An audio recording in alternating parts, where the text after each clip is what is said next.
টাকিতে বসিরহাট দক্ষিণ বিধানসভার বিজেপি প্রার্থী সূর্য ব্যানার্জিকে নিয়ে রোড শোর মধ্য দিয়ে প্রচারের ঝড় তুললেন মন্ত্রী সুকান্ত মজুমদার।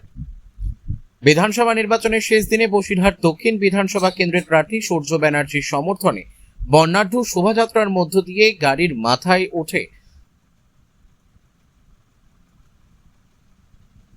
রাজবাড়ির ঘাট পর্যন্ত হাসনাবাদ পর্যন্ত রোড শো করলেন কেন্দ্রীয় মন্ত্রী বিজেপি নেতা সুকান্ত মজুমদার।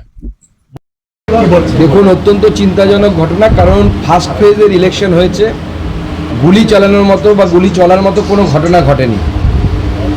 কাল যে ঘটনা ঘটলো এবং যেভাবে থানার মধ্যে ঢুকে আমাদের প্রার্থী রাজেশ কুমারকে, যিনি একজন এক্স ডিজিপি র্যাঙ্কের অফিসার ছিলেন, যিনি এক্স ডিজিপি র্যাঙ্কের অফিসারের পদে বসেছিলেন, তাকে যেভাবে হেনস্থা করা হয়েছে, তারপরে অর্জুন সিংকে হেনস্থা করা হয়েছে, পবন সিং অর্জুন সিংয়ের ছেলে এবং বিধায়ক ভাটপাড়ার, তার উপরে গুলি চলেছিল। গুলিটা লাকিলি বা বলা ভালো যে কোইন্সিডেন্টালি সুরক্ষা কর্মীর গায়ে লেগেছে, এমন জায়গায় লেগেছে সে বেঁচে যাবে।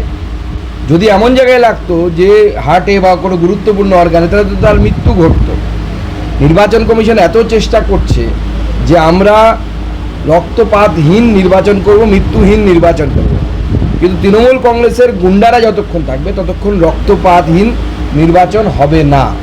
তাই আমি নির্বাচন কমিশনকে বলবো, অন্যান্য রাজ্যের মতো পলিসি নিলে এখানে হবে না। তৃণমূলের এই যে যারা নামজাদা গুন্ডা আছে, আপনাদের এই জেলাতেও আছে, সেই সমস্ত নামজাদা গুন্ডাদেরকে আগের দিন থেকে কমসে কম 72 ঘন্টা, এখন তো 72 ঘন্টা নেই, 48 ঘন্টা কমসে কম জেলের ভেতরে রাখা উচিত। दादा आप देख रहे हैं न्यूज़ UNI।